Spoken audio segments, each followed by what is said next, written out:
Hello అండి. నా పేరు సురేష్ అండి.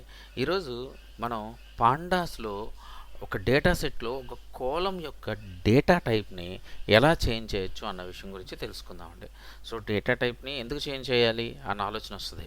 ఒక్కొక్కసారి ఏం జరుగుతదంటే అండి, మనకి డేటా ఏదైతే వస్తదో ఆబ్జెక్ట్‌లో వచ్చిద్దనమాట అండి.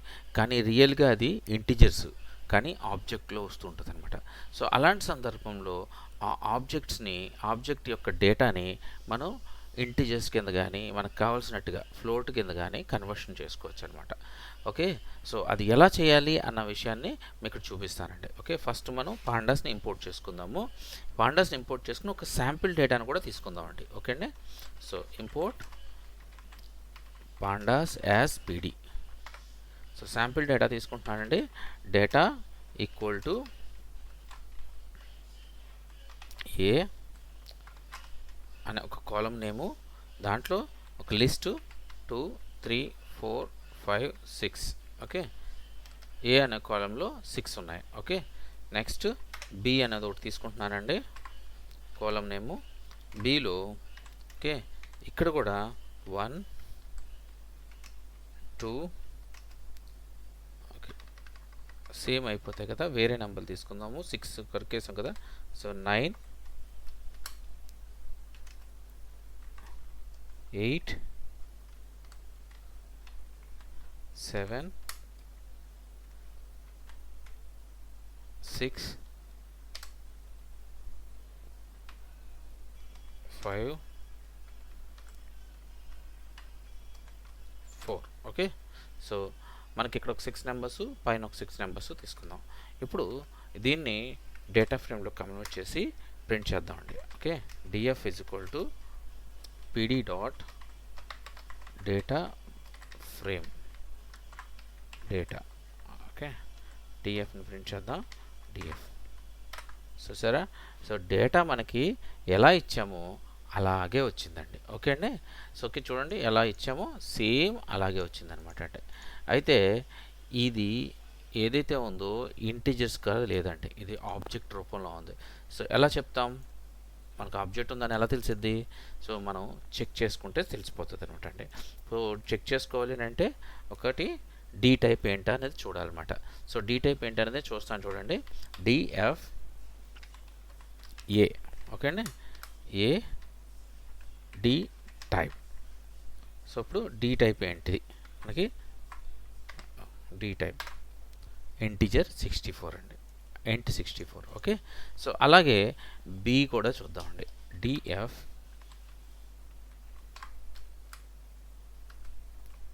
D type. చూసారా, ఓ వచ్చిందండి. ఓ అంటే ఆబ్జెక్ట్ అనమాట. సో ఇలా ప్రతిదాన్ని చెక్ చేసుకోవాలంటే మనకు కష్టమే కదండి, చాలా కష్టం అయిపోతుంది. సో దీనికోసం మనకు ఒక సింపుల్గా ఒక ఫంక్షన్ ఉందంటే, ఈ ఫంక్షన్ నేమ్ ఏంటంటే అండి ఇన్ఫో అనమాట అండి.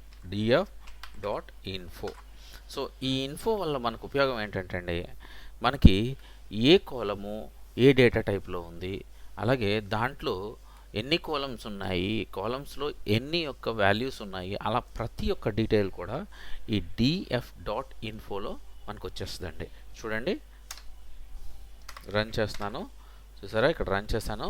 మీరు ఇక్కడ గమనిస్తే చూడండి, రేంజ్ ఇండెక్స్. సో ఎన్ని ఉన్నాయంట? 6 ఎంట్రీస్ ఉన్నాయన్నమాట అండి. చూడండి, ఇక్కడ 6 ఎంట్రీస్ ఉంటాయి, 0 నుంచి 5 వరకు అంటే 6 ఎంట్రీస్.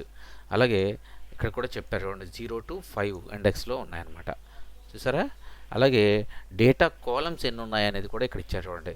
టోటల్ కాలమ్స్ 2 కాలమ్స్ అనమాట. చూసారా ఇక్కడ. సో ఇన్ఫో అనగానే ఇలా ఇలా ఈ ప్రతి డేటా మనకి ఇందులో వచ్చేస్తుంది అనమాట. అంతేకాదండి, ఇక్కడ కూడా చూడండి, ప్రతి కాలం యొక్క డేటా టైప్ ఏంటో కూడా చూపిస్తున్నాడు అండి ఇక్కడ. చూసారా, ఇక్కడ ప్రతి కాలం యొక్క డేటా టైప్ ఏంటి అనేది చూపిస్తున్నాడు. సరే, ఒకటేమో ఆబ్జెక్ట్లో ఉంది, ఇంకోటి ఇంటిజర్లో ఉంది. అంతేకాకుండా ఈ డేటా మెమరీ ఎంత యూసేజ్ చేస్తుంది, మెమరీ ఆక్యుపై చేసిన ఎంత, ఎన్ని బైట్స్, 224 బైట్స్ అనమాట. సో అలాగా ప్రతి ఒక్క ఇన్ఫర్మేషన్ని మనకి ఈ డిఎఫ్ డాట్ ఇన్ఫోని ఇస్తే మనకి ఏం చేయాలి, ఏం చేయకూడదు, అయితే మనం ఇంతకుముందు చెప్పుకున్నట్టుగా డూప్లికేట్స్ ఏమైనా ఉంటే అవి కూడా చూపించేస్తుందండి. అలా ప్రతి ఇన్ఫర్మేషన్ ఇక్కడ చూపిస్తుంది అనమాట మనకి. సో మనం చూసి తెలుసుకుని దాన్ని బట్టి యాక్షన్ తీసుకోవాలన్నమాట. ఓకే. ఓకే అండి. సో ఇప్పుడు మనకి ఇన్ఫోలో ఇలా డీ టైప్ యూస్ చేయకుండా ఇన్ఫోలో చేస్తే మనకి డేటా టైప్ ఏంటి అనేది తెలిసిపోతుంది అనమాట. ఓకే. సో ఇప్పుడు మనం ఏం చేయొచ్చానంటే డేటా టైప్ని ఏదైతే ఉందో బి అనే దాని డేటా టైప్ని కన్వర్షన్ చేయొచ్చు. కన్వర్షన్ చేసి దాన్ని ఇంటిజర్ కింద కూడా చూడొచ్చు అనమాట. ఎలా చూడొచ్చు అని అంటే ఇక్కడ చూడండి, నేను చెప్తాను. సో డిఎఫ్ మనకి ఏ ఫీల్డ్ అండి, ఏ కాలం అండి, బి కాలము. సో బి కాలం ఈక్వల్ టు మళ్ళీ DF, okay, B column as type అని ఒకటి ఉంటుంది చూడండి, యాజ్ టైప్. ఇదిగోండి యాజ్ టైప్. ఈ ఫంక్షన్ యూజ్ చేసి ఓకే దీంట్లో మనం ఇంట్ అని ఇస్తే ఇంటిజర్ కింద, ఫ్లోట్ అని ఇస్తే ఫ్లోట్ కింద కన్వర్ట్ అయిపోతుందండి. సో ప్రస్తుతం నేను ఇంట్ అని ఇస్తున్నాను. సో ఇంటిజర్ కింద కన్వర్ట్ చేసుకుందాం. ఓకే. సో ఇప్పుడు దీన్ని నేను డి టైప్ని చెక్ చేద్దామండి. డిఎఫ్ బి, దీన్ని అది రన్ అయిన తర్వాత డి టైప్ని చెక్ చేస్తున్నానండి. సో ఇప్పుడు ఎంటర్ చేస్తున్నాను. చూసారా, డి టైపు ఇంటిజర్ ఇంట్ 64 కింద కన్వర్ట్ అయిపోయింది అనమాట. సో ఇప్పుడు మనం మళ్ళీ డిఎఫ్ డాట్ ఇన్ఫోని రన్ చేసి చూద్దామండి. డిఎఫ్ డాట్ ఇన్ఫో, ఓకే, ఈ ఫంక్షన్ రన్ చేస్తే ఇప్పుడు మనకి ఎలా చూపిస్తుందో చూద్దాం. చూసారా, ఏను కూడా బి కూడా రెండు కూడా ఒకే డేటా టైప్ కింద అయిపోయినాయి అండి. చూసారండి. సో అప్పుడు డేటా టైప్ కూడా మనకి 2 చూపిస్తుంది. మిగతా ఇన్ఫర్మేషన్ అంతా కామన్గా ఏమైతే ఉందో అది చూపిస్తుంది అనమాట. ఓకే. సో అలాగా మనం ఒక డేటా టైప్ని అవసరమైనప్పుడల్లా మార్చుకోవచ్చు అనమాట. సో ఎందుకు మార్చుకోవచ్చు అని అంటే ఇప్పుడు ఇక్కడ ఏదైతే ఉందో డేటా ఆబ్జెక్ట్లో ఉందండి, దీన్ని మ్యానిపులేట్ చేసినట్టు, ఇంటిజర్స్ని మ్యానిపులేట్ చేసినట్టుగా. ఇప్పుడు ఫర్ ఎగ్జాంపుల్ మనం ఇంటిజర్స్ని ఒక ఎరైలో కన్వర్ట్ చేసేసుకుని నంపైలో కన్వర్ట్ చేసుకుని వాటిని అన్నీ కూడా సమ్ చేయొచ్చు. లేదా ఈ ఈ ఈ అరేలో ఉన్నది ఒక మీన్ వాల్యూ కానీ కావాలనుకోండి, మనకి ఆ మీన్ వాల్యూని కూడా క్యాలిక్యులేట్ చేయొచ్చు. లేదా అన్నీ సమ్ చేసేయాలనుకోండి, సమ్ చేసేయచ్చు. కానీ ఈ ఆబ్జెక్ట్స్ ఉన్నాయి చూసారా, వీటిని సమ్ చేయాలి అంటే చేయలేము.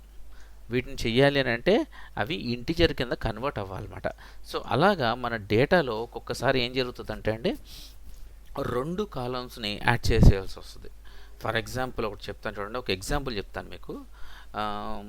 బిజినెస్ వచ్చి రియల్ ఎస్టేట్ అనుకుందామండి. ఒక రియల్ ఎస్టేట్లో అందుట్లో పోస్ట్ చేసిన డేటా ఎలా ఉందని అంటే, ఒక కిచెన్ ఉంది, ఒక బెడ్రూమ్, 2 బెడ్రూమ్స్ ఉన్నాయి, ఒక హాల్ ఉంది అనుకోండి.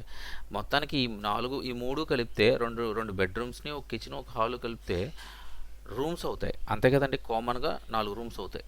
సో 4 రూమ్స్ అయితే ఏంటి, 2 రూమ్స్ అయితే ఏంటి అమ్మేవాళ్ళకి. సో ఉంది అని తెలియటం కోసం కిచెన్ ఉంది, హాల్ ఉంది అని ప్రతిదానికి ఒకటి కింద డేటా వేస్తారనమాట. సో మనం క్యాలిక్యులేట్ చేసేటప్పుడు అదంతా ఒకటి కలిపేసుకుని 4 కింద తీసుకోవచ్చు అనమాట. అంతా యాడ్ చేసేసుకుని 4 కింద తీసుకుని మనం ఏం చేస్తామంటే, ఓకే ఇందుట్లో 4 రూమ్స్ ఉన్నాయి, ఇంకో అపార్ట్మెంట్లో 5 రూమ్స్ ఉన్నాయి, ఇంకో అపార్ట్మెంట్లో 3 రూమ్స్ ఉన్నాయి. సో ఇంకో అపార్ట్మెంట్లో 1 రూమ్, అంటే 1 kitchen common, 1 bedroom, 1 hall common. Okay, bedroom 2 అవ్వచ్చు, 1 అవ్వచ్చు. సో అలాగా సో మనం ప్రిడిక్ట్ చేసుకోవడానికి రకరకాల ఆలోచనలు అనమాట. మనం ఎన్ని ఆలోచనలు చేసుకుంటే అన్ని ఆలోచనలు. నేను ఏదో ఊరికే ఎగ్జాంపుల్ చెప్పానండి ఒకటి. సో ఇలాంటి సందర్భాల్లో, కొన్ని సందర్భాల్లో మనకి డేటా టైప్ మార్చుకొని వాటిని వాడుకోవడానికి ఉపయోగపడుతుంది అని తెలియడం కోసం నేను ఇలాంటి కొన్ని ఎగ్జాంపుల్స్ చెప్తున్నానండి. అంతకంటే ఏం కాదు. ఇది ఒక్క దాంట్లో ఉపయోగపడుతుందని మాత్రం చెప్పట్లేదు. ఇలాంటివి చాలా సినారియోస్ ఉంటాయండి. ఒక చిన్న సింపుల్ సినారియో నేను చెప్పాను అంతేనండి. ఓకే అండి. సో ఇక్కడ మీకు ఇన్ఫోతో మాకు డేటా అంతా వచ్చిద్దండి, అది గుర్తుపెట్టుకోండి. డాట్ ఇన్ఫో, ఓకే అండి. అలాగే యాజ్ టైప్ అనేది కూడా గుర్తుపెట్టుకోండి. ఈ 2 ఫంక్షన్స్ గుర్తుపెట్టుకుంటే డేటా టైప్ని మార్చుకోవచ్చు. అలాగే మనకి ఏ ఫీల్డ్, ఏ కాలము ఏ డేటా టైప్లో ఉంది అన్న విషయాన్ని కూడా తెలుసుకోవచ్చు అనమాట. సో అదండి. సో నాకు తెలిసిందంతా నేను చెప్పానండి. మీకు అర్థమైందో లేదో నాకు తెలియదండి. సో మీరు దయచేసి మీకు అర్థం కాకపోతే కమెంట్ చేయండి. ఓకేనండి. బాయ్ అండి.